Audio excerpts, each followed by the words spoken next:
Hi, my name is Jim Weiser, and I am with the IBRO, and we are at Yellowwood State Forest in Indiana. And this is where I had mine and my wife's encounter with Sasquatch. When was that? That was probably about 8 years ago. We had a Jeep, a TJ, and it was a warm fall night, so we had the top was off. The top was off, and we had the half doors. The bottom half of the doors were still on, so we had the top half of the doors off. And we were parked right here, and we were just talking. And we were like 10:30 at night. Son trying to go to college, and what he was wanting to be, and all that. And off in the distance, you could hear what sounded like somebody took a bowling ball, took it, about 3 feet up in the air and just dropped it on some soft mud. It made a real high smack. And if we kept hearing that, then we'd hear some tree knocks over there, and we heard some tree knocks here, a tree knocks over here. My wife, hey, do you hear that? She's like, yeah. She did. She starts to freak out a little bit. And she's the type, she can handle just about anything. We've been to haunted cemeteries, we've been to haunted prisons, spent the night and all this and that. Never gets scared. But that night, just happened to have my recorder going also. And we were sitting right there, just talking about all the things we were hearing. And then all of a sudden, it sounded like something rose. Like there were leaves off on the side of the road. It sounded like something scurrying through the leaves, like on its hands and toes, hands and feet or something. And it ran to on my wife's side of the Jeep. And it ran so close to her, it could have touched her, grabbed her, smacked her, whatever it wanted to do. And it got to the front of the Jeep, and I didn't see it do this, but from what it sounded and felt like, it took its left arm and hand and smacked the driver's side of the Jeep. And by that time, my wife was like on top of me in the driver's seat, and I was like, okay, here we go. She's finally going to see it. So I turned my lights on, started the Jeep up, and there's nothing there. It was gone. No weeds moving or anything. So, and I've told people about that. They said it sounds like some of the elder ones were trying to teach the young ones how to sneak up on prey or their enemies or something without being seen, and they say it was a test. I don't know. But it kind of seemed like it, looking back on it. It ran on this side, right? My wife was right there, so it ran right next to her. Okay. And then what I think happened, it went like this, and it smacked, and it took off. Okay. Is that direction then? I'm assuming, because at that point, I was on, we're on alert, Listen, that was the darkest possible spot. We come back the next day. I parked in my exact spot, and you could see where the leaves were scuffled up, and you could see how something ran through the leaves here and grass and took off in the wood. Yeah, they will touch your car. I know some people who he gets off work at like third shift and doesn't want to go home, so he'll come to places like this to just see a little pull off. You'll be almost sound asleep, and all of a sudden his car starts. It's like somebody jumping up and down on the back end of his car. He doesn't see anything. He just takes off. He starts the car and he just takes off. We've had a lot of rocks come down from that hill there, rain down on it. I had a guy here. He didn't come here much, but he set a bag of blueberries over here on a stump. And one night, I took him back down to that bag, of blueberries, and I parked the Jeep, and he, instead of parking the Jeep, he sit, talk for a second, he opened the door and just ran out. And when he got to those blueberries, something threw a stick. He found the stick. It was about 3 feet long, 3 inches round, right at him. How did you respond after this was done? What was your reaction, and did you have like lasting effects from it? Well, I was very happy. Okay, so I thought, all right, because I always wanted. My wife's like, she's one of the people like, you got to see it to believe it. And yeah, she. So I was all excited, like, getting ready to turn my lights on. Like, okay, here we go. Finally, it's going to be standing right there. She's going to see it. Turn my lights on, no. Just dark. And she is screaming, a voice I had never heard. So I knew she was terrified. So I knew I had to take her away. Yeah. So I start the Jeep, and all this is on audio. I start the Jeep up. I'm backing up. We get down the road. I said, "You all right, babe?" And she's like, "Oh my God!" She's like, "Did you hear that? Did you hear it run around our Jeep?"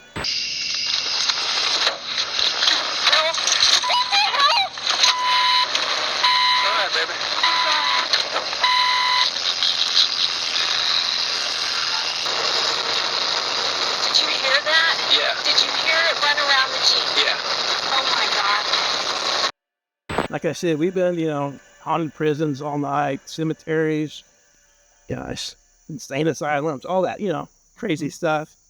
Never get scared.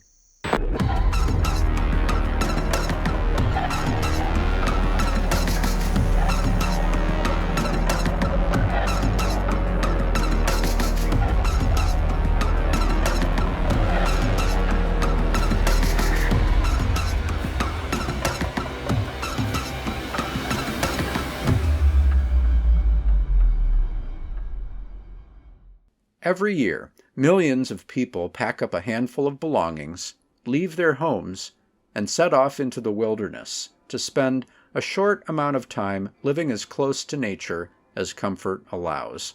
Camping is an essential human pastime, one which many of our ancestors undertook as a means of survival, but which in the 21st century most participants engage in purely for the sake of recreation. In the midst of the sojourns into the wild, a not insignificant number of people report having run-ins with Sasquatch. These reports are scattered throughout the states of the American heartland, transcending borders and regional cultures. Supposed Sasquatch encounters near campsites and within designated campgrounds are something that seem not to be limited to any one particular area. Accounts can be found across the breadth of the heartland in places like Ohio, Missouri, Kentucky, Indiana, and beyond.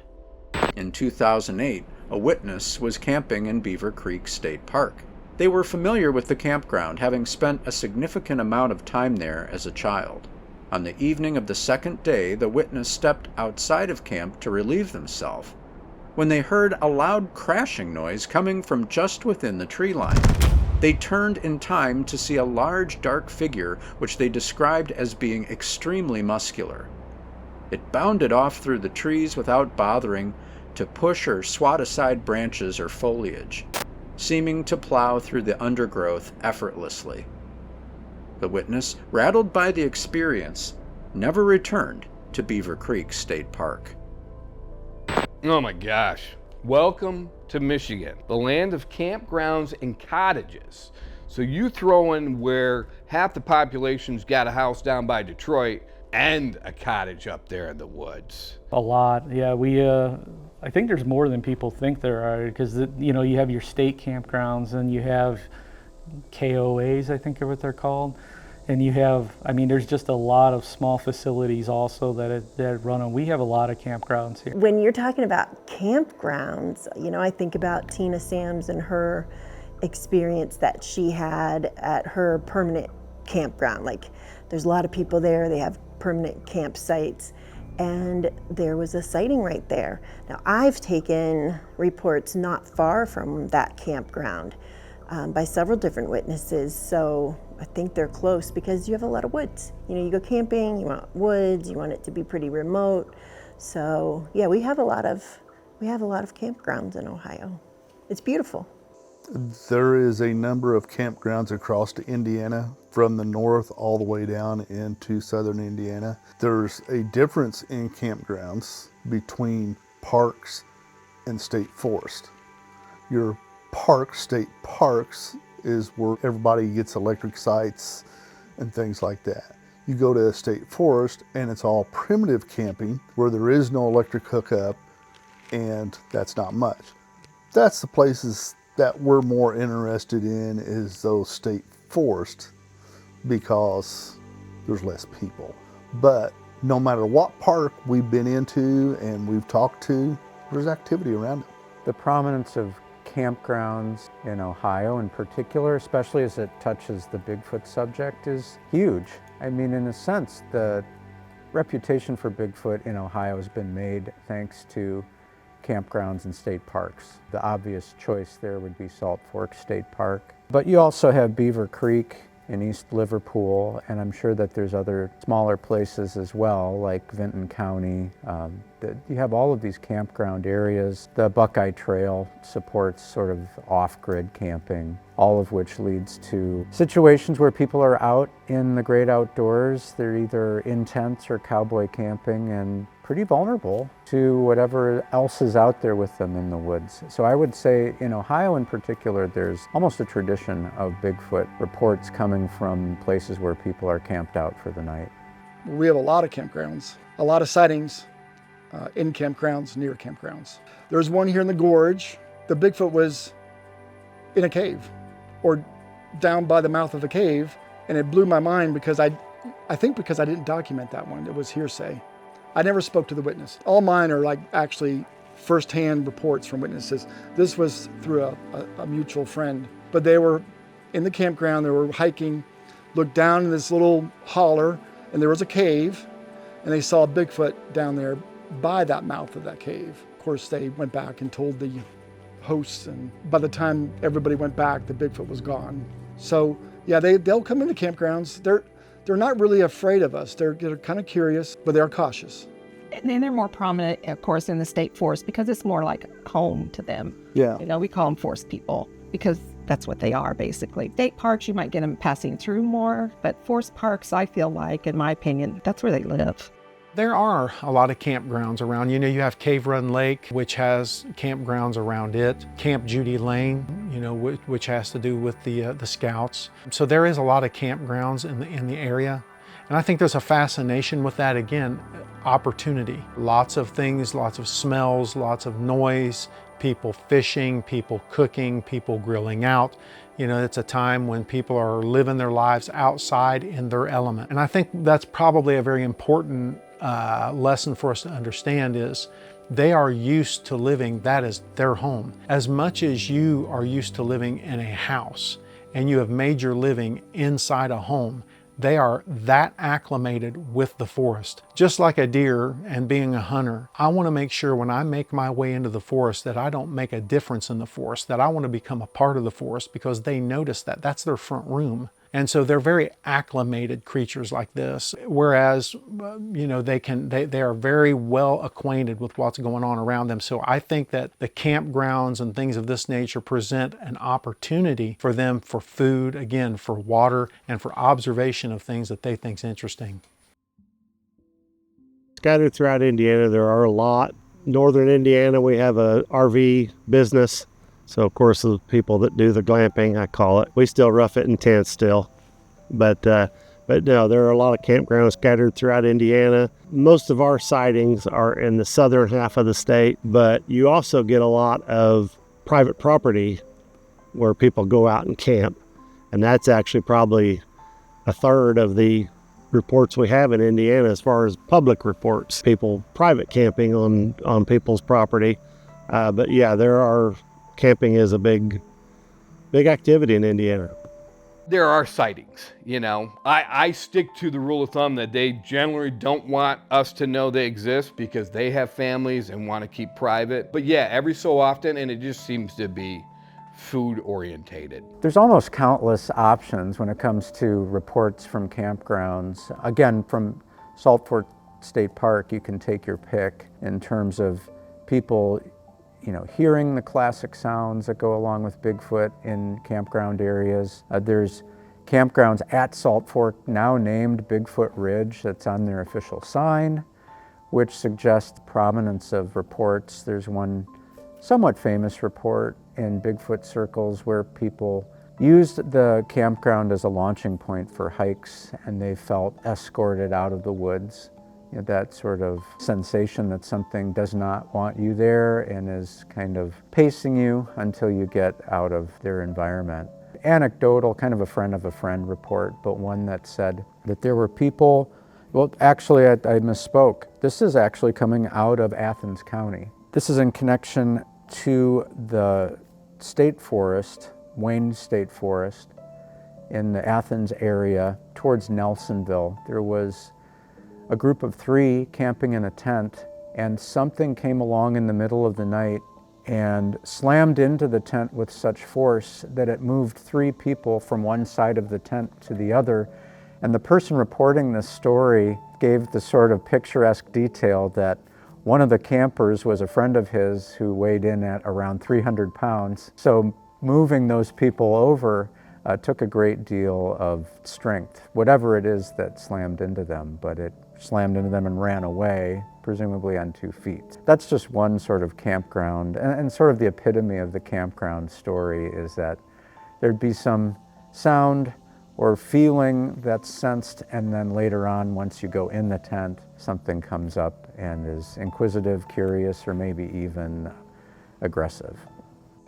We've had a number of, I've experienced myself, so has Debbie, in campgrounds. We had one campground that was almost weekly that they was coming in to us and come up around us and would come up close to the camp. There was activity was just actually unreal of what was going on around us, which is what we like, because one of the things that we look for while we're here is, while we're out, is it's not that they're here, we know they're there. We want to see how they interact with us and what they interact with the campers and how the campers interact, what they do when the Sasquatch is doing something. We have a group up called IBRO, and they do regular campouts. They just call them campouts, where they just go out and sit. And so they've had a lot of experiences. They have different views on what Bigfoot is, things like that. Try to keep an open mind on all that. There's a lot of sightings that's just random. I think that's one of the oddest things, but I think it's maybe as Bigfoot has become more prominent, more openly spoken about, we're starting to get some more of those people making reports or talking to you about experiences that they had. Last minute things, I can think of one off the top of my head that was, family was actually packing up, getting ready to leave. And the dad was kind of hanging behind, checking to make sure they hadn't forgotten anything, and saw what he described as a Bigfoot at the back of their campground. And they just instantly got scared and sent the kids to the car and loaded up and took off. Didn't stick around, didn't have a lot of details to report, but basic description we get of Bigfoot, and it was close. I do, and I actually have one from my now ex-wife.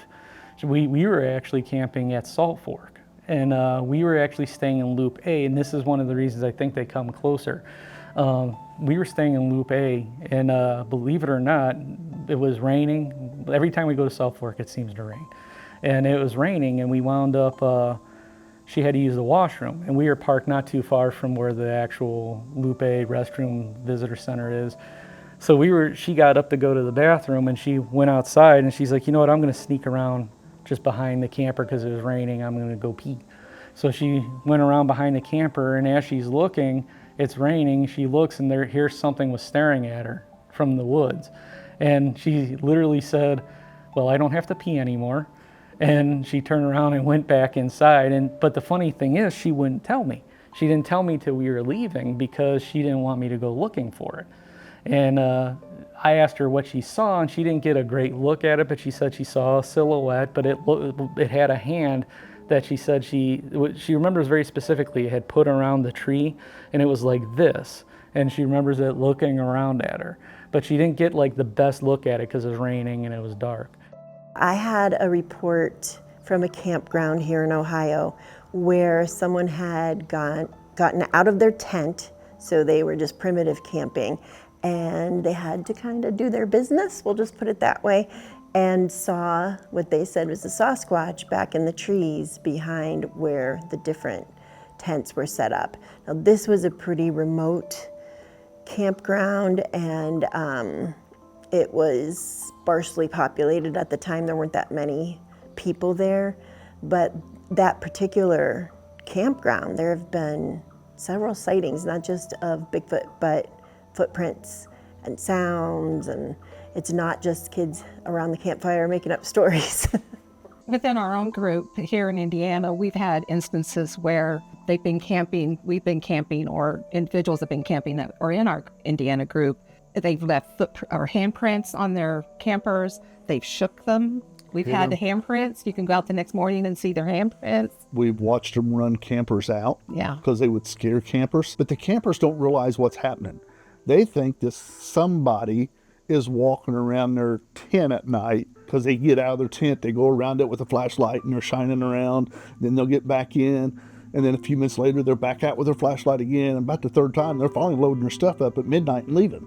And the whole time we're sitting back off to the side and know it's a Sasquatch because they just left our campsite, and they do it all the time. We honestly figure that's the teenagers. They're having fun. We're their entertainment, and we say it's the teenagers because when that's happening, sometimes in the valley below us or on the next ridge, you'll hear a scream or a low growl or something, and you hear that, and all at once they're gone. Parents are calling them in. So we always kind of laugh and say, yeah, parents have just called them back. So get back, leave them alone. Not so much a campground, but in a Brown County State Park. We used to attend a couples retreat up until last year. And as a matter of fact, this was just last year after the retreat. We always go hit the trails and stuff. And there's one specific trail there that is very remote, probably about a 4-mile trail, but at the very back of it, you're about as far from civilization as you can be. It was actually my wife that found the print, and we think it was a juvie print because of the size. But as a researcher, I think you have to be the person that you're your biggest debunker. But when we look at the situation where we were at, and what the likelihood of a child being 2 miles back into the woods, barefooted, that kind of thing. But that's personal experience. That's because we were actually out there camping, but we weren't in our campsite when that happened. Yes, I've had some. I've had some here in Madison here in Clifty Falls. 2 elderly ladies saw one run across the road here when they came through here. And they contacted me for the simple fact is that they didn't understand what they were seeing and wanted to know what they saw. Since my name's in the area, they picked me because I worked the area. What they described was a tall figure, hairy, matted hair, leaves, matted in it, and what appeared to be a tail. But I can't verify that it had a tail. I'm thinking it might have been a vine attached to it, because I didn't see it. They didn't. And it didn't move like a tail, they said. It just dragged behind them. So I'm thinking a vine. But there is reports, and I do take them in. I do investigate them. Mm-hmm. But in my opinion, they're tainted. Lady went to campground every year. She became friends with the young one. And every summer she'd see this thing, and the mom and dad wouldn't get too close, and then she started feeding it, and yeah. I know of another campground that's not far from here in Ohio that actually has reported multiple times screams being heard, like in the vicinity. And like it actually was to the point where some people were quite unnerved by it. And like we came out to look around in the area, and it's right in the middle. It's right by, once again, right by a main river system. And I think that's what was happening as they were coming through. So, but I mean, I've heard a few. I've heard of them dumpster diving in different campgrounds and looking for food. You know, like one lady said at 4:30 in the morning, she saw one plain as day. He was standing like right underneath a light, digging through a dumpster. You know, and that was actually at Salt Fork too. So. Where was the one that was close to you? That one was actually, it's actually, once again, it's out not far from Spencer area. Spencer's a big area. There's a lot of farmland there too. And there's actually a park there that's 600 acres. And then there's adjacent to the park, there's another 150 acres. And then that all connects to farmland. And then right in between the farmland and all these acres is is a main river system that comes through. And so I think for when it was hot, I mean, it's like I said, it's not now, but when it was, I think that's what it was doing, is they were coming through the river system up there, because it's so much easy food like in that area too. They have all kinds of wild edibles, from ramps to ground cherries to you know, they have spring skunk cabbage. They could eat all that, and it's just widely available there. And I think maybe that's what they were doing, is just coming through for an easy food source. I had an instance at one of our campgrounds. It was like 2 or 3 a.m. in the morning. I had my windows open. It was primitive. I heard this little girl laughing. And I got up the next morning and said, "Did you guys hear that little kid up there laughing?" And I looked at her. Who would have their kid out 3 a.m. in the morning? It didn't even occur to me, you know? Because I looked at her and went, "There's no kids in this campground. We're the only ones in this campground. There's no kids here." And so the person camping next to us, who's also in our Indiana group, had left treats out. We made an assumption that they got some of the treats and they were just coming across a campground laughing. Because they had stowed some of the treats, because that's what they do, take the treats that's left out for them. The profile of the witness in question during the review of any Sasquatch report is always something to consider. When available, this information can give the inquisitive mind a greater understanding of the point of view of the witness themselves.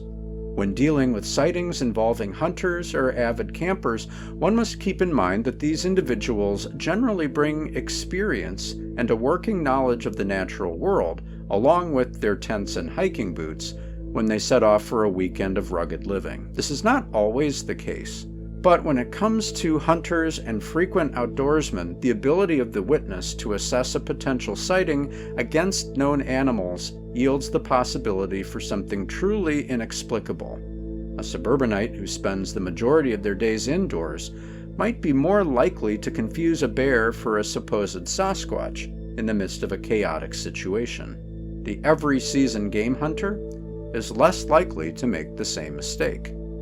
In September of 2014, a person identifying themselves as a biologist for a major tech company was camping in Merrimack State Park, located in Franklin County, Missouri. They had undertaken a long and arduous hike on the Merrimack State Park Wilderness Trail, and while passing through a heavily wooded area, came upon a group of isolated, lightly used campsites. Nearby, they also located an extremely strange and elaborate structure, assembled out of large tree limbs and trunks. Later, after setting up camp for the evening, the witness reports hearing 2 extremely loud wood knocks in very rapid succession, faster, they believe, than any human being could have swung an axe or club. Later, they would hear loud, unidentifiable screams coming from deep in the woods. The witness continued to endure a sleepless night, hearing loud crashing sounds, odd vocalizations, and footsteps near their campsite. After rousing from what little sleep they were able to get, they found the campsite severely disturbed, with logs and other objects moved around and stacked in places they had not been the night before. The witness would also note that they had seen what looked like a large gorilla nest at the bottom of a ravine near the campsite.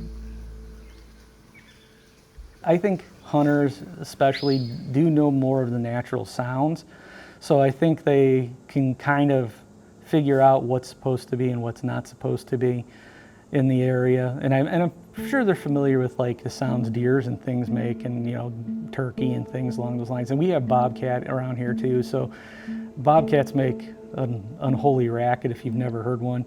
But I think most people are pretty good at assessing it, but I don't think that they really, I think they write them off more than anything else. Like, I think a lot of times they hear something that might be weird and might be different, but they just write it off as being something, oh, it was probably this, it was probably that. I think it's still not a lot of people wanting to believe yet, you know, that are hardcore outdoors people. They spend a lot of time out there. They don't want there to be something like that, I think. Frequent campers, outdoorsmen, and their ability to identify sounds. I think it's one thing when you're an infrequent camper, or you're out there, you know, maybe a couple times a year and you hear things in the woods you don't normally hear, and you can attribute that to all sorts of things. But experienced outdoorsmen really do have a command of the sounds that they hear, even less frequently, through animals that are less encountered in the wild. So they're able to rule out things like bobcats. They're able to rule out elk or deer that can make some pretty distressing sounds if you're not used to hearing those. So when you have someone like a seasoned hunter, an experienced outdoorsman who says, I've never heard anything like that, that really gets your attention as a researcher. Most of them, unless they're really into Sasquatch, into Bigfoot, they can hear it. I mean, I've watched campers in the morning camping, and I hear one scream, and I'm looking around, got someone else with me, and we're both going, you just heard that, didn't you? Yeah, and we're looking at the campers, and they're just still cooking their breakfast like everything's going on. They're oblivious to what's going on. And a lot of hunters, every time I talk to a hunter and they go, I've hunted my whole life, there's nothing out there. I always ask them one question. Have you ever been hunting, carrying a gun, and still got so nervous that you didn't know what was going on, but you just had that real nervous feeling that someone's staring at you? Well, that's because they was there. You was feeling their presence. I felt it when I was in my 20s, never thought nothing about it. I was laughing to myself going, I'm carrying a gun, what am I scared about? But I was two-stepping to my truck to get to my truck that night because it was probably following me out. And I didn't realize this until several years ago. I was in a hot spot. So I always put it back to that. And a lot of them will come back and say, yeah, I have had that happen. That's because they was around you. They was in the vicinity. Most of the time, if you're a Bigfoot lover, you're out there looking for Bigfoot. You are going to think or hope that everything is a Bigfoot, is a Sasquatch. It seems to be reversed. It seems to be the ones who would love to see Bigfoot probably are not going to, but it seems that the ones who don't believe in it, never really cared about Bigfoot, there it is, and their life is changed. Some people have a problem trying to identify animals. They don't know what's in their area. Researchers, if they're smart, they'll study and know what you have in this area. So you can identify the bird call, you can identify the howl, the bark. Most campers can't identify that, but some can. But hunters, I've had hunters that hunted in state parks, around campgrounds and stuff, and actually been run out. And I have to really believe these people, because when they come to me and they tell me their stories, like I said, their heartbeat goes up. They're anxious. They're nervous. I had one gentleman come to me. He had actually been chased out of a hunting site in a state park. His faces and arms were scratched up when he ran through the woods. I mean, he was scared. This thing was chasing him. And the reason why he was chasing him, because he took a shot at it with turkey shots. And while he was running, he emptied 3 rounds in a 20 gauge shotgun shell. And after the last round, he dropped it, and he finally got to his truck. And he was on property on a place where I knew, and his friend knew me, and said, you need to talk to this gentleman. And I went and talked to him. And I mean, the man was all scratched up. The man was nervous. He was shook up, man. As a matter of fact, I think we were sitting there and he lit 3 cigarettes at one time. That's how bad he was, how shaken he was. He forgot he even had cigarettes. And he told me the location. I went back and found the shotgun, found his turkey blind, picked it all back up, found, where something had went through. The ground was super hardened, so there was no tracks I could visibly pick up. I could pick up where he was running and it was running to the brush. But if you're an outdoorsman, you will know what you're looking at. You hear both sides of it, but I think our hunters and our outdoorsmen are probably our best resource of reports, because they're not looking for attention. A lot of times they've held for years before they would report on something that happened. And I know you get a lot of people that we call them trolls, but well, I've been hunting for 50 years and since I was a kid and blah blah blah, and I've never seen anything. But then only takes one report from a hunter.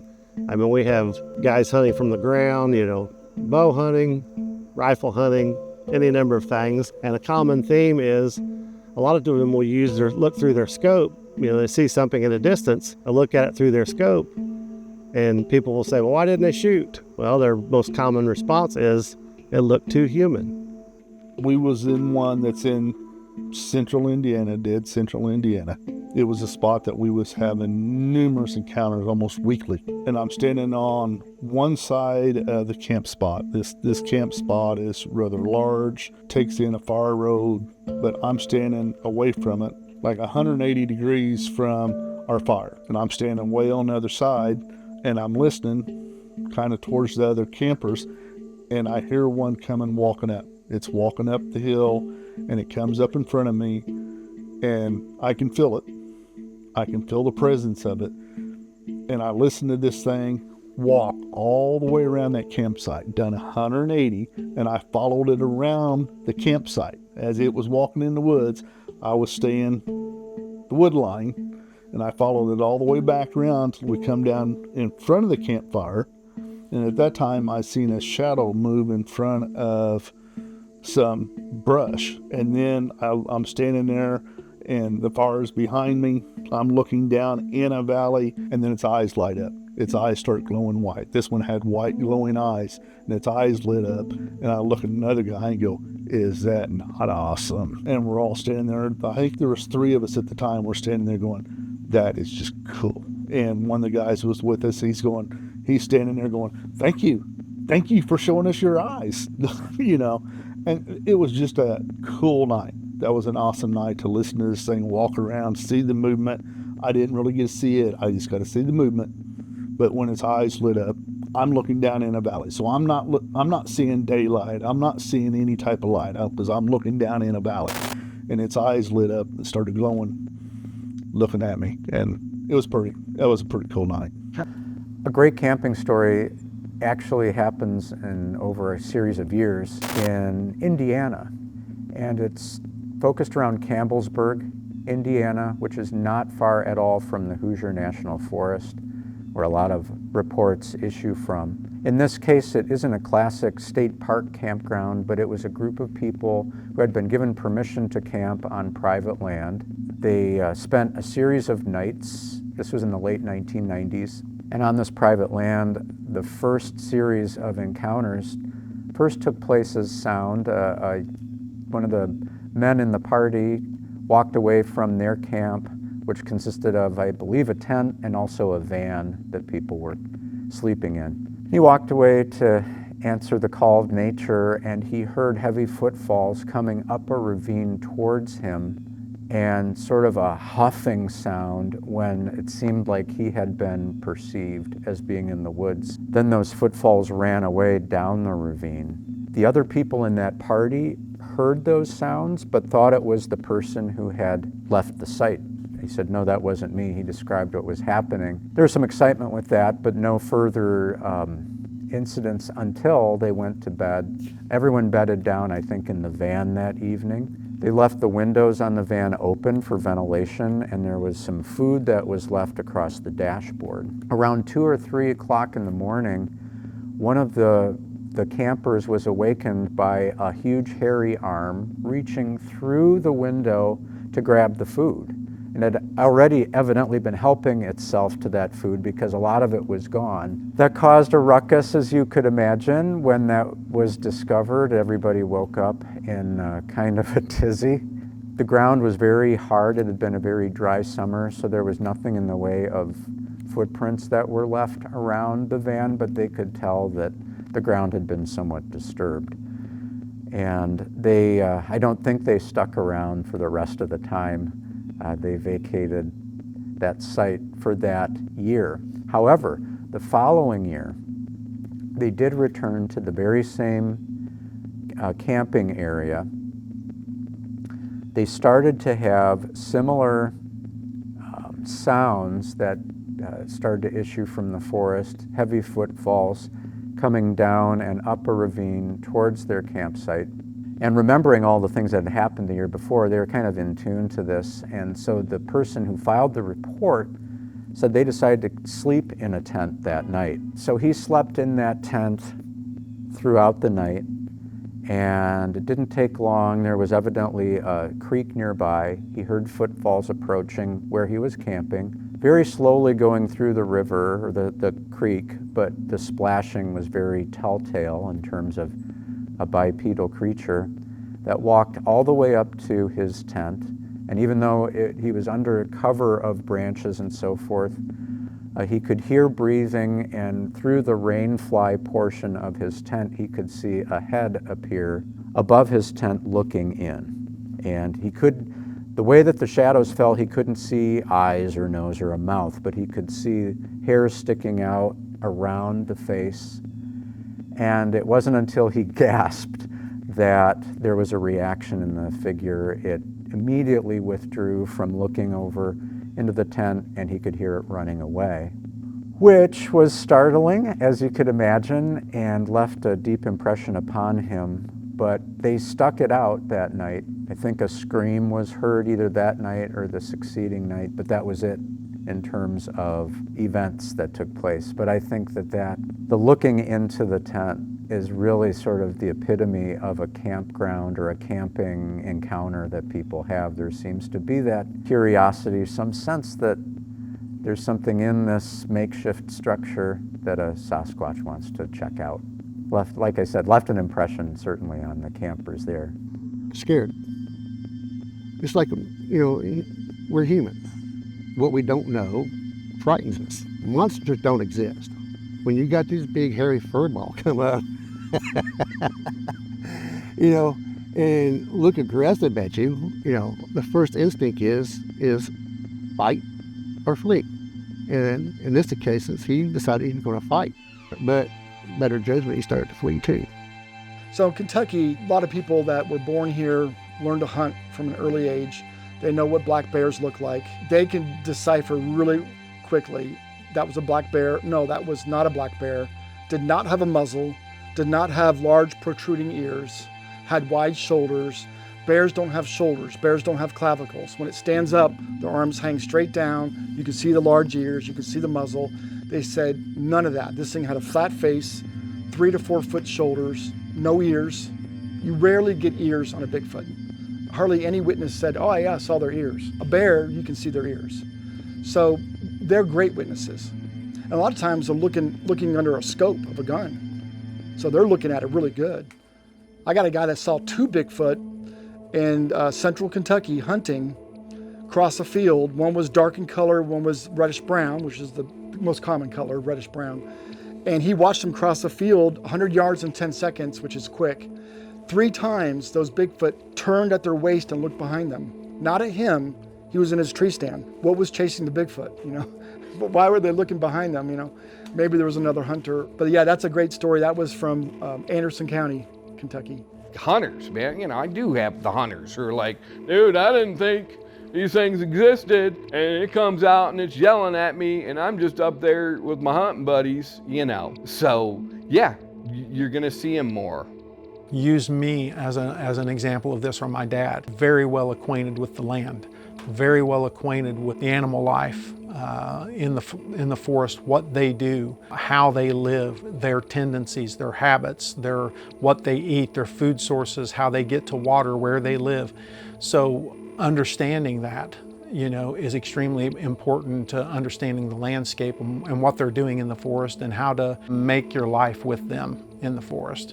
I remember being in contact with a lady several years ago, and I've since lost contact with her, but she told me a story which really interests me now because this happened. I don't want to swear to it, but I thought it was near Burr Oak, which is really close to Wayne National Forest.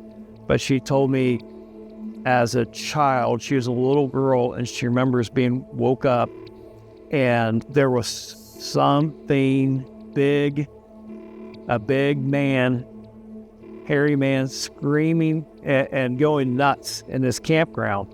And she remembers her dad getting all the kids up and loading them in the car. And as a little girl, she remembers the sea of police lights. Something definitely went down at this campground. And I would like to learn more about that because that's in this area. And I'm sure if I've heard about it, someone else has heard about it that probably knows more about this than me. This little girl was traumatized by that, and she remembers how scared her dad was. I would think in the 70s. Judging by her age, 60s or 70s. Honestly, I don't know. I would think that she's either my age or maybe like 10 years older. So somewhere in that time period, there should be some account that happened out there, and I'm sure the locals here know about it. We were camping, and I was in my camper, and I had my windows open on my camper, and it was 2 or 3 a.m. in the morning, and I heard this little girl laughing outside, and I didn't think anything of it other than who would have their little girl out at 3 a.m. in the morning. But the next morning, I asked these guys if they heard her, and Leroy says, "There's no kids in this campground." It's like, oh, okay. Yeah. We know what that might have been. And we had some people that left treats out, and we made the assumption that, well, she got into the treats and was happy and was romping across the campground. What Sasquatch may or may not be thinking is another question which must be addressed in campground encounters. Most behaviors we associate with Bigfoot seem to indicate that the creature prefers solitude, at least as it pertains to human company. Observable behaviors are decidedly stealthy in nature, pointing to the conclusion that Bigfoot is nothing if not an elusive creature. Why then would a creature like Sasquatch choose to approach a human gathering or dwelling? Even further, what this behavior might indicate, whether an aggressive action or purely an inquisitive one, may be the most important question of all. Are the howls and heavy footfalls heard by wayward campers a sign of simple curiosity, or a dire warning, something which might equate to "get out"? In 1984, in Carter County, Tennessee, a teenage witness and 3 friends were camping in a forested area near home in a suburban housing development. The 4 teenagers were accompanied by 2 dogs, a husky and a collie. The dogs would become agitated after 2 of the friends noted hearing a strange sound coming from the trees. The animals were pacing and panting, clearly frightened, when a loud scream came from behind the lean-to the teenagers had erected to camp overnight. Something slammed against the temporary structure, prompting the group to flee from the woods as fast as they could. They would return the next day, accompanied by an adult, to collect their sleeping bags and camping supplies. They would find the lean-to destroyed, large rocks thrown in the campfire, and reported that a smell worse than a wet dog permeated the entire area. I think there's 2 reasons myself. I think we're entertainment, plus they're opportunists. If there's something that they can get to eat, a sweet or something like that, they're going to do it. There's been numerous reports opening up the cooler and taking stuff out of coolers. Some of them that's with us, they like to leave them out treats. They like a Walmart apple pie that's in the little cardboard box. They like those. And they like animal crackers. And the jelly, they like the jelly-filled donuts. Yeah, they like those jelly-filled. So they come in to get that. If they know that we're around and they leave out treats, they come in and get them. And I think they're curious, just like we are. If you've got a camper that has some children with them, I think that draws them in. Yeah. They don't do anything, but I think they like to watch them. Yeah, I don't believe they're doing anything whatsoever. We've never had any reports. But they seem to enjoy that. Yeah. And we honestly believe what you're putting off. If you're putting off fear, they're either going to push back fear. If you're too close, they're going to push that type of fear back to you, or they're going to just stay totally away from you. But if you're having fun, they're going to have fun. Happy thoughts. Happy thoughts. Because I think they're in tune to our emotions. Yeah, they're in tune to it. And they pick it up. How they do that, I don't know. Yeah. But how does a dog know a good person or a bad person? How does a horse know how that person is and how they react? You know, we don't necessarily understand that, but I believe they have those capabilities. They have a lot more capabilities than what we have. So they're in tune with that. I think a part of it is just curiosity. Like if we're having a fire and stuff, I often wonder, they probably see that and just wonder what it is. And if they hear you talking and laughing, and sometimes people play music and things like that, it might draw them in just out of curiosity to see what it is. I mean, we know like other animals like chimps and things, and apes in general, can like music and like things like that, so I assume they would be interested and drawn in by it too. But I think another part of it is probably looking for food. You know, like I've heard stories of people leaving out candy bars and then all of a sudden they're gone, you know. So, you know, but I don't know, it could be anything. But I think that's more of a curiosity. I believe that they are curious, you know, and I think that because of learning about other primates, you know, they want to know what's going on, and especially the young ones. You know, sometimes the sightings where they're closer to people, whether it's a campground or whatever, a farm, seem to be younger, and so I think they're just like, hey, what's that? What's going on? And then I think again it could be just you're in their way. You know, they have to get from here to there and the campground's there, and you know, you just happen to catch sight of them. Maybe the yummy smells coming from the campground too. Well, I've heard a few stories and I've taken a few stories about Sasquatch that are shorter. So that's why in my head, maybe they're younger juveniles or something like that. Maybe not, maybe their family line is short. A lot of times they'll just come in, and that's what I'm saying. People may not even realize it because they'll walk around the campsite. If they're not listening, they don't hear it. But when they do, you have some people that, like I said, they think that a person might be doing it, or if they do come in, and that's where you hear some reports of people that got scared because they did see something maybe that was crawling up through the woods towards them, and they was, oh my God, it was coming in to attack us. No, it wasn't. That's their normal behavior.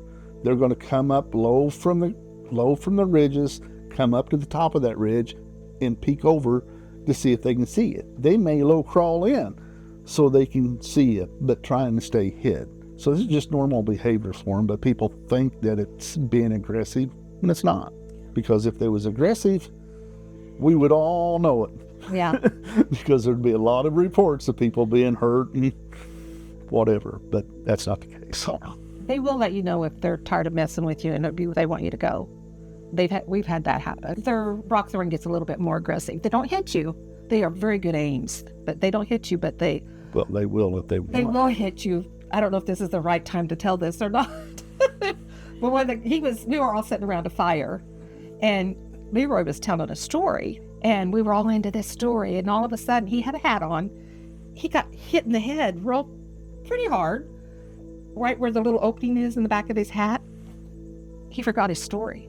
Nobody. And none of the rest of us could remember what he was talking about. I said, well, they sure didn't like that story, did they? They didn't like that, did they? Because it just hit me. It just bounced off the back of my head, and I'm like going, well, sorry. What'd I do? What'd I do?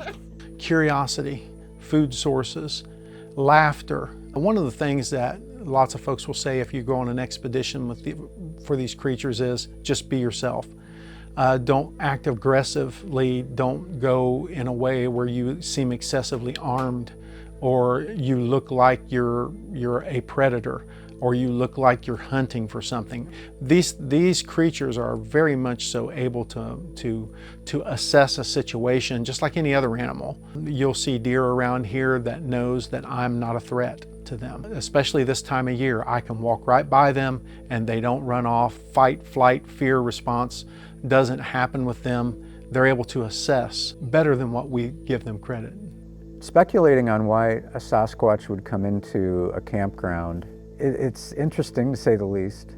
In some cases, it's fairly obvious. I know that there are those who have used the analogy that this is Sasquatch's home, right? And so if somebody shows up in your living room unannounced, you would want to know, what are they doing there? Or B, are they a threat? Or is it something that I can deal with on my own? So I think certainly would be pure curiosity might answer some of that question. They hear sounds, they smell smells, especially smells that would indicate the presence of a food source perhaps would draw any creature in, including opportunistic Bigfoot. I think also, and connected to that certainly, is the threat analysis. What are these people, what's their intention? It's been suggested that Bigfoot know exactly what a weapon is, what a firearm is, and they're checking to see if anyone's bearing those arms, and if not, then they can pretty much go on their business. If they do sense that there's hunters abroad, then they're going to act and behave in a different way, more evasively, perhaps. Looking for food. I had one, me and my buddy, this is a good one. We were remote, very remote, in a holler, some caves around us. It's a very well-known Bigfoot area, and we were primitive camping. I put my recorder in this little mouth of this, I call it a cave. I'm from Florida, so it's any little outcropping is a cave to me. I put my recorder under there so it wouldn't get wet. 3 o'clock in the morning, I hear howls in the distance, and I turn in my tent. I go, oh my gosh, I hope my recorder got those. Next morning I wake up, I asked my buddy Brent, did you hear those howls last night? He goes, yeah, but I heard something before that. I go, really? We're the only ones there, in our little tents. So I got home, and Monday I took my audio, put it in Audacity, and I go to the spot. What got me excited, 30 minutes before the howls, I hear bipedal footsteps stump, crunch, crunch, and then I hear a whistle, and it stopped. The footsteps stopped. And then I forgot one part. Right before that, we heard something messing with our fire ring. So something was looking for food, or our pots and pans were there. You hear them kind of mess with that, and then you hear the bipedal footsteps, and then that little straight little whistle, which is common. They do that, which I think there was two of them. One said to the other, hey, probably because my buddy and I turned over in our tents, while we're sleeping, I'm guessing.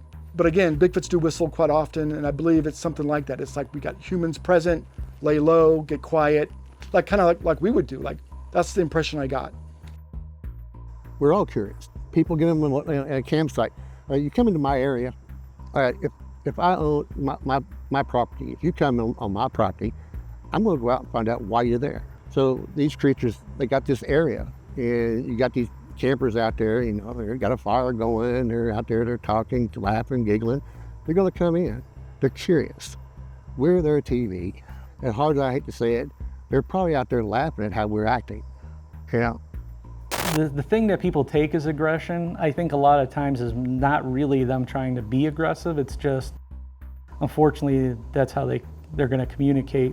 They don't want you here, and or if they're come in and they're startled, especially, we don't know what they're going to do. I always tell people to give them the same respect you would give a bear, because they share the same habitat and a lot of the same food sources, and we don't know what they would do. Like, I don't think they're out to get anybody, but I wouldn't want to walk up on one that has a young one, so I've heard a lot of people who swear that they ain't going back, they don't want to go back, and I, you can't really blame them. Like I said, it's not supposed to even exist. So if you're confronted with something, especially close range like that, they're not going to know how to not react. They're not going to know how to deal with that situation. So one of my favorite stories or reports that I've ever worked on was a gentleman who had seen a 4-foot tall, creamy, white-colored Bigfoot when he was culling coyotes in a pretty residential area. Like it wasn't tons of houses, but there were farms and houses nearby, and so these coyotes were bothering the people in that area, so he was out there to get them. And he saw in a field far to his left, he saw some wild turkeys, and he saw a white figure in there with the turkeys, and he didn't know what it was. So he's like, okay, maybe it's, it was kind of hunkered down. Maybe it's a albino bird, or I don't know what he thought really.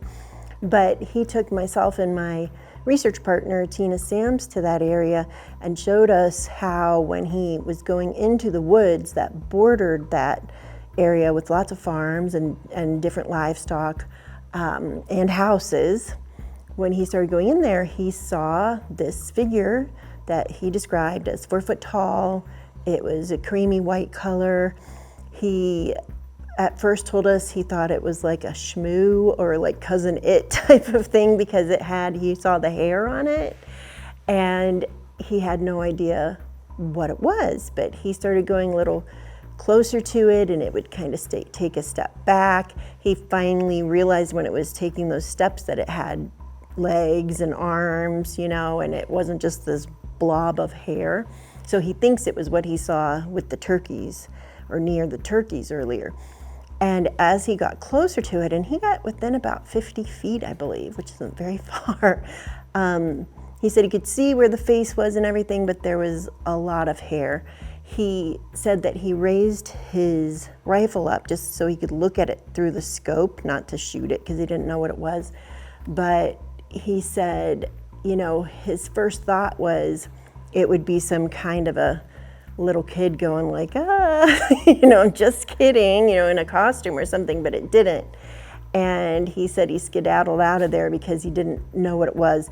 But he had been, he was a wildlife exterminator, and he had been the head of a nature preserve down in Florida before he moved to Ohio. And he said his best guess as someone who was around animals, knew animals pretty well, was that it was some type of a primate. So at that time he never thought of Bigfoot because of the color and the size of it, but it was like some kind of weird exotic primate escaped from somewhere.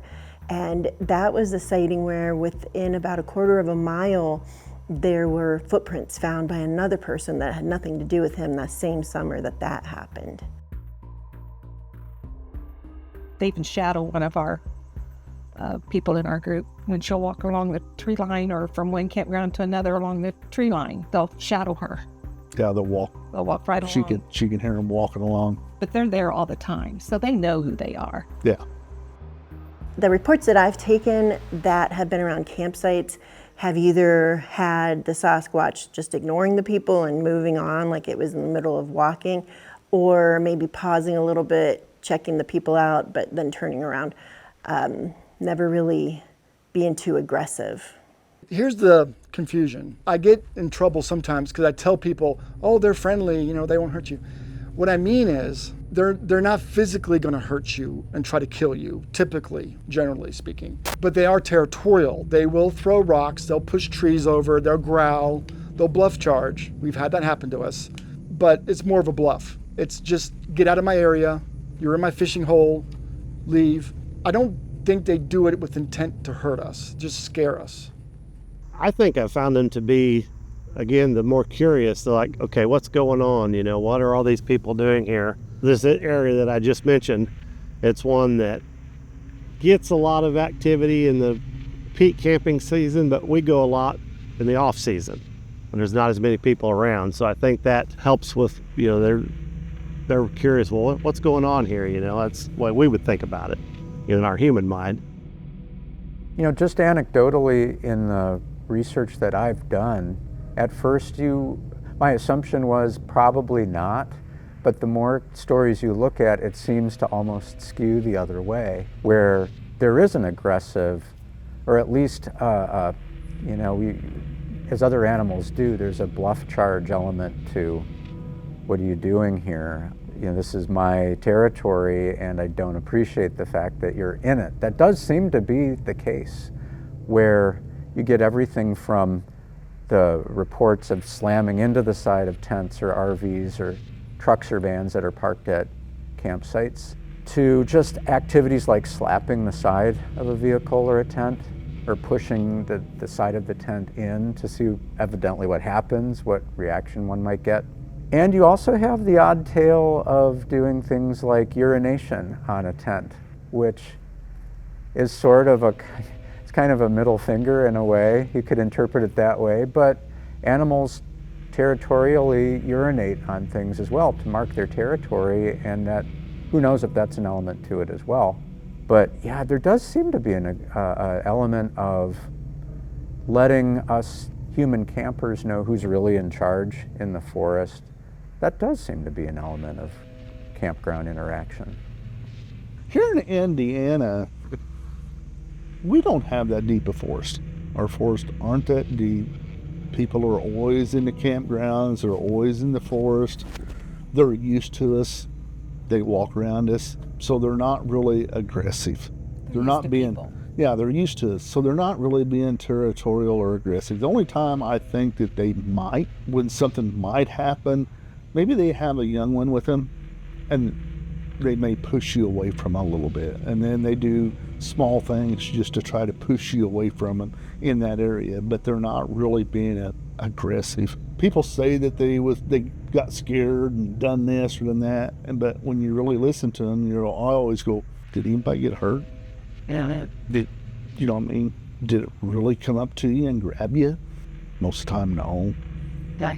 They might have caught a glimpse of something, but that's about it. If you're out in Washington State or up in Canada or Alaska where there isn't anybody, and then you get some people that go out in the middle of the forest where there's not normally... In their territory. In their territory, yeah, they're probably more aggressive.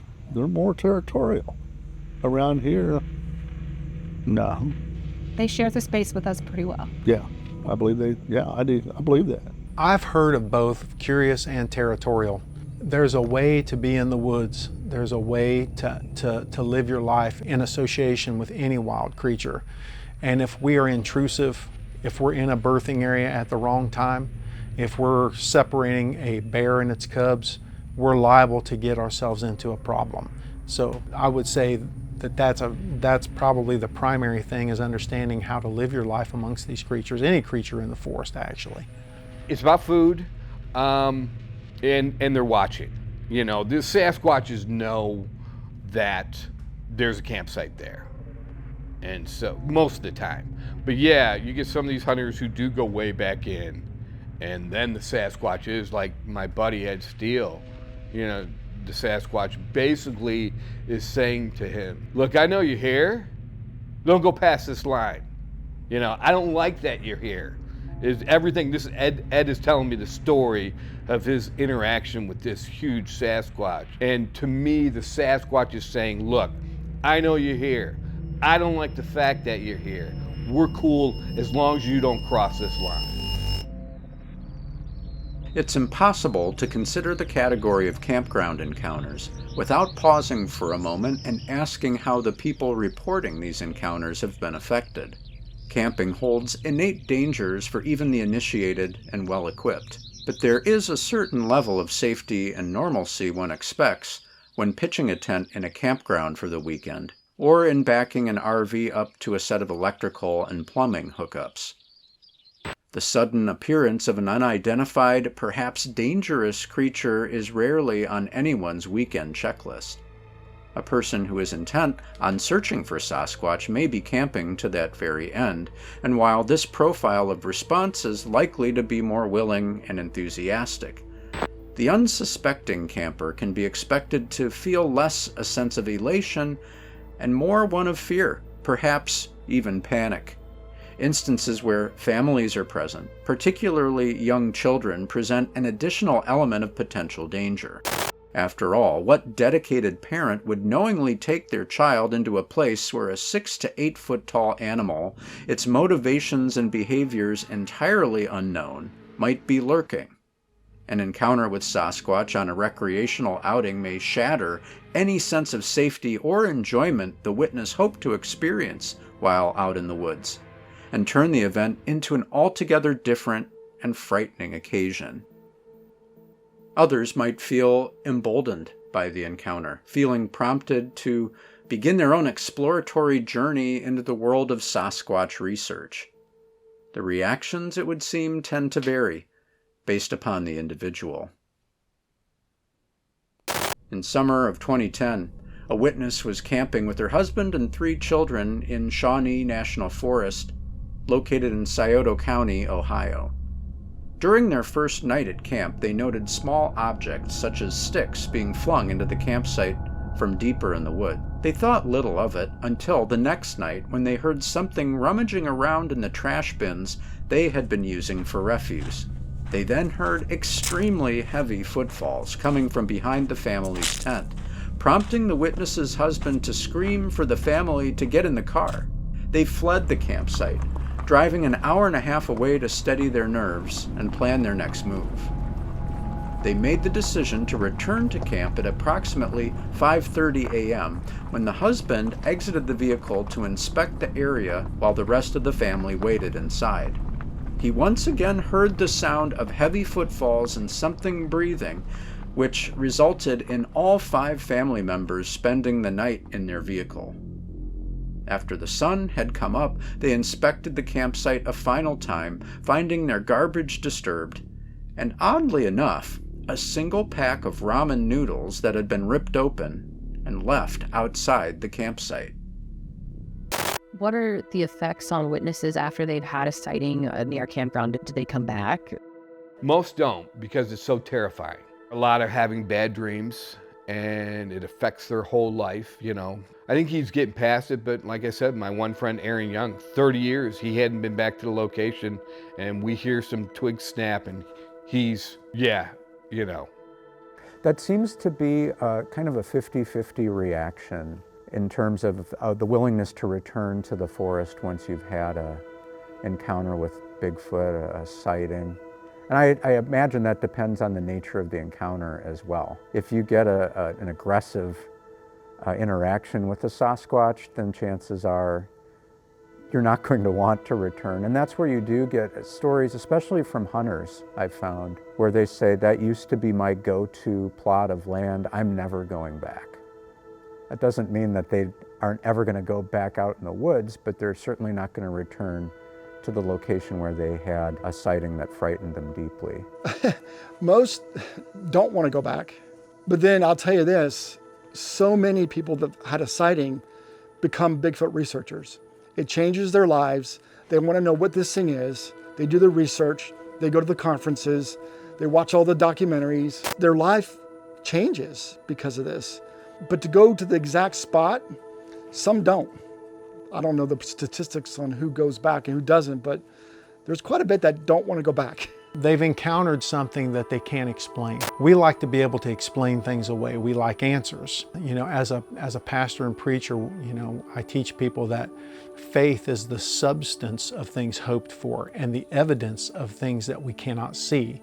So there is substance to things. Even if you see them and you don't believe them, you have to understand that this exists, and to some people, they just can't live around something that just shouldn't be in their mind. We've seen it where someone has experience like that, they're totally into it now. They want to find out everything they can, and they want to go out all the time. And then on the other hand, some other people, done. I'm out of here. I'm not going back. I'm not going there again. You know, I'm done. Yeah. I'm out of here. I kind of laughed because we had our grandson with us one night. Nancy and I had our grandson with us one night. He was younger, but we got one to scream back at us. And that's when he said, I'm done. I don't like the dark. That done it. It's time to go home. And he's never really come back out again. Over and over again, people say they're hesitant to go out into the woods, but if it happened in open land, they still don't want to be around that area, at least for a while. You know, they take their time. getting back up into that area. So for somebody like myself, who I have this dream that, finally I'll for sure see one, I do keep in the back of my head, like, be careful what you wish for, because that doesn't seem to be always a happy thing for people. Sasquatch reports from across the heartland seem to follow a simple narrative. Campers, hikers, or other people engaged in outdoor recreation find themselves face to face with the inexplicable, packaged in the form of what appears to be an unidentified primate. A case from 2016 follows this pattern, in which a man was supervising a camping trip for his son's Boy Scout troop. After the rest of the group had turned in for the evening, the witness, himself an experienced camper, was struck by how unnaturally quiet the forest had become. He then heard two distinct knocks, which sounded like wood or stone, and a moment later heard a second set of knocks coming from a different direction. The sounds continued back and forth, with the responding sounds never changing position, but the source of the prompting call drew closer to the campsite. This would occur on the first night of the camping trip and would take place near the Muskrat Cove camping area in Moraine State Park in Pennsylvania. While these and other reports continue to accrue, researchers are left to wonder if campsites present more, better opportunities for investigation, or fewer, even worse ones. This odd mixture of human activity intersecting with the wild places, where habitation is generally temporary and amenities are bare bones at best, may serve to place the, quote, civilized human both inside and outside their own comfort zone. It leaves us with a final, lingering question. When campsite encounters occur, are we, human beings, entering into Sasquatch's space? Or is the creature entering into ours? Or does the answer lie somewhere in the middle? Much in the way campgrounds lie between the safety of our homes and the untamed world outside.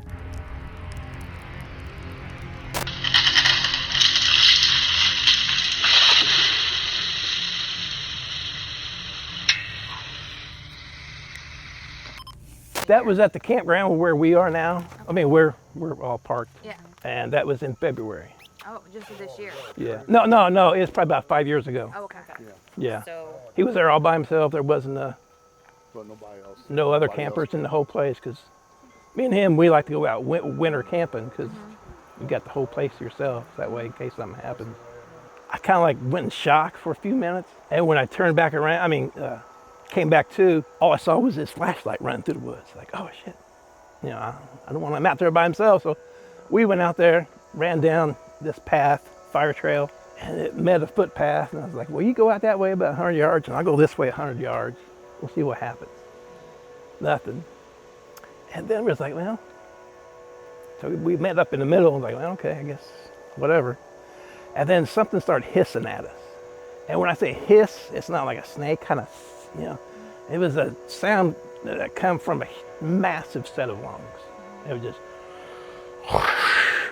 just so super powerful. And so, like idiots, me and him ran toward that sound, right? And we get there, there's nothing. And we're talking about it like, what? And then we hear it further down the hill, stomping its foot. It wasn't like it vibrated the earth, but you were close enough to it where you could feel slight vibrations. So we ran down to where we thought it was coming from, right? And of course it was gone. And we don't hear anything moving the whole time. So we thought, well, let's just walk a little further down because it's leading us down. I had one of those green laser lights, those real strong ones. And if you take the cap off, instead of having it go out all over, make a broad pattern, you can make it into like a pinpoint. But I was just, the four of us were standing around like this, we were just talking, and I had it in my hand, I was shining it through the forest at night, And whatever it hits, paints it green, no matter what, So when you hit the side of a tree, it's a green tree. And I was just shining it around, and I hit something. I'm guessing I hit it in the eye with the laser, because there was a red flare. So that grabbed my attention. That's when I said, Chris, go grab your flashlight, you know. But maybe it's a sign or something, you know. I remembered the words coming out of my mouth as I saw. So I turned my head, I guess. But I remember the words coming out of my mouth, like, my God. Just saw right there, then and there, the face of it. Here's what I saw. I saw this much of the forehead. I went down. This is my laser light coating on it.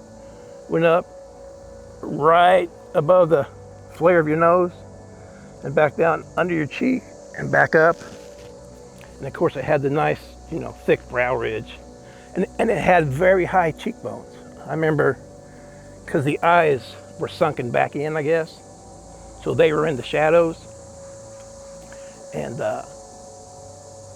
what I saw, I mean, what really got me was that the face of what I saw was as human as ours.